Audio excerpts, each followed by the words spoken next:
നമ്മുടെ വാട്സപ്പിൽ വരുന്ന കുറേ പേരുടെ കമൻസ് ബേസ് ചെയ്തിട്ടാണ് ഇന്നത്തെ വീഡിയോ. ഒരേ കാറ്റഗറിയുള്ള ടൈപ്പ് കമൻറ്റാണ്. അതായത് ഓൾഡ് ടൈപ്പ് ഡിവൈസുകൾ, അതായത് നമ്മുടെ പഴയ കാലത്തെ ഹൈഫൈ സിസ്റ്റം മുതൽ ആ ഒരു കുറച്ച് കാലം മുമ്പ് ഉണ്ടാക്കിയ ഒരു 4-5 വർഷം 6 വർഷമൊക്കെ പഴക്കമുള്ള ആംപ്ലിഫയറുകൾ ആദ്യ കാലത്ത് നന്നാക്കി വർക്കിംഗ് ഉണ്ടായിരുന്നു. ഇപ്പോൾ വർക്കിംഗ് ഇല്ല, ബേസ് ഇല്ല, ഹമ്മിങ്, ക്ലാരിറ്റി കുറവ്. ഇതാണ് അതിൻ്റെ മെയിൻ കണ്ടന്റ്. അങ്ങനെ വരാനുള്ള ഒരു കാരണം നമുക്ക് ഈ വീഡിയോയിൽ പറയാം. അപ്പോൾ അതിലൊരു കമൻറ്റ് ഞാൻ വായിക്കാം. എൻ്റെ ആംബ് ആദ്യമൊക്കെ നല്ല പെർഫോമൻസ് ആയിരുന്നു, ഇപ്പോൾ തീരെ ബേസ് ഇല്ല, ക്ലാരിറ്റി ഇല്ല, ഹമ്മിങ് ഉണ്ട്. അപ്പോൾ അങ്ങനെയുള്ള കാരണങ്ങളാണ് ഇവിടെ ഈ കമൻറ്റിൽ പറയുന്നത്. ഇത് കമൻ്റ് അല്ല, ഇത് വാട്സപ്പിൽ എനിക്ക് അയക്കുന്ന മെസ്സേജുകളിൽ ഒരു മെസ്സേജാണ്. അപ്പോൾ അതിന് പ്രധാന കാരണമായിട്ട് എനിക്ക് പറയാനുള്ളത്, ഒന്ന് അതിനകത്തുള്ള പവർ സപ്ലൈ കപ്പാസിറ്റേഴ്സാണ്. ഈ കപ്പാസിറ്ററുകൾക്ക് ഒരു ലൈഫ് ഉണ്ട്, ഒരു ലൈഫ് ടൈം ഉണ്ട്. അപ്പോൾ ആ ലൈഫ് ടൈം എന്ന് പറഞ്ഞാൽ ഒരു 1000 മുതൽ 10000 മണിക്കൂർ വരെ.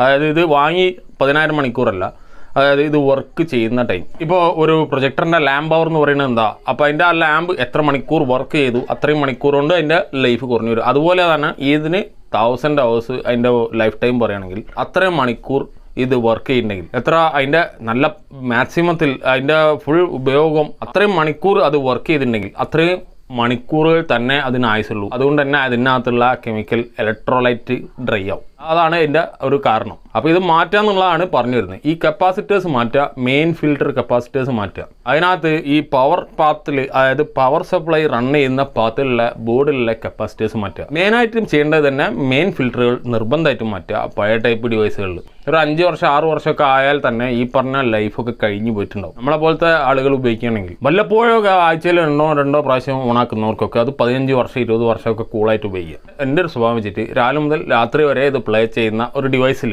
അതെന്തായാലും അതിനൊരു 1000 മണിക്കൂറൊക്കെ തന്നെ കിട്ടുള്ളൂ. അങ്ങനെ ഉപയോഗിക്കുന്ന ആ ഓഡിയോ ക്രേസ് ഉള്ള ആളുകളുടെ ഡിവൈസുകളിൽ എന്തായാലും ഈ ഫിൽറ്റർ കപ്പാസിറ്ററുകൾ മാറ്റുക എന്നുള്ളത് അതിൻ്റെ മെയിൻ്റെനൻസിൻ്റെ ഒരു ഭാഗമാണ്. ഇതൊരു പഴയ ടൈപ്പ് ഒരു ഹൈഫൈ സിസ്റ്റത്തിൻ്റെ ഒരു ഔട്ട്പുട്ട് സെക്ഷൻ, അത് ഔട്ട്പുട്ട് ബോർഡ്, അത് ഇതിൻ്റെ ഔട്ട്പുട്ട് ട്രാൻസിസ്റ്ററുകളാണ്. അപ്പോൾ ഇതിനകത്ത് ഈ സിഗ്നൽ പാത്തിലുള്ള അല്ല നമുക്ക് മാറ്റേണ്ടത്, നമുക്ക് ഇതിനകത്തുള്ള പവർ പാത്തിലുള്ളത് മാത്രമാണ് മാറ്റേണ്ടത്. ഇതൊക്കെ എന്ന് പറയുമ്പോൾ നല്ല ബ്രാൻഡുകളാണ്, നല്ല വില കൂടിയ ഡിവൈസാണ്, വില കൂടിയ ഓഡിയോ സിസ്റ്റമാണ്. പക്ഷേ ഇങ്ങനെയുള്ള നമ്മുടെ നാട്ടിൽ കിട്ടുന്ന വളരെ ചീപ്പ് റേറ്റിൽ വാങ്ങുന്ന സാധനത്തിൻ്റെ കപ്പാസിറ്റേഴ്സിൻ്റെ ലൈഫ് ഒന്ന് ആലോചിച്ച് നോക്കുക. നമ്മളത് വെച്ച് അസംബിൾ ചെയ്യുമ്പോൾ അതിന് എത്രത്തോളം പെർഫോമൻസ് കിട്ടും, ഇത്രയും കാലം കൊണ്ട് അതിന് എന്തൊക്കെ സൗണ്ട് ഡിസ്റ്റോർഷൻ മാറ്റങ്ങൾ വരും ഒക്കെ നമുക്ക് ഊഹിച്ചെടുത്താൽ മനസ്സിലാക്കാവുന്നതാണ്. ഒരുപാട് പേരുടെ കോമൺ സംശയമായതുകൊണ്ട് മാത്രമാണ് അതിപ്പോൾ ഈ വീഡിയോയിലായിട്ട് ഇങ്ങനെ പറഞ്ഞത്. അപ്പോൾ ഇത് ആംപ്ലിഫയറിനകത്ത് ചെയ്യാനുള്ള ഒരു മെയിൻ്റനൻസിൻ്റെ ഭാഗമായിട്ടുള്ള ഒരു ടിപ്പാണ്. അപ്പോൾ അതെന്തായാലും ആദ്യം സ്പീക്കേഴ്സ് സെറ്റ് ആണെങ്കിൽ ആംപ്ലിഫയർ ആയിരിക്കാം. ആംപ്ലിഫയർ ആണെന്ന് കൺഫേം ആക്കിയതിന് ശേഷം ഈ കപ്പാസിറ്റർ മാറ്റി വെക്കുക. അങ്ങനെയുള്ള ഏതെങ്കിലും വിഷയം ഉണ്ടായ ആളുകളുണ്ടെങ്കിൽ ചെക്ക് ചെയ്ത് നോക്കിയിട്ട് അഭിപ്രായം അറിയിക്കുക. വീഡിയോ ഇഷ്ടപ്പെട്ടാൽ തീർച്ചയായും ലൈക്ക് ചെയ്യുക, ഷെയർ ചെയ്യുക, സബ്സ്ക്രൈബ് ചെയ്യുക. മറ്റൊരു വീഡിയോയിൽ കാണാം.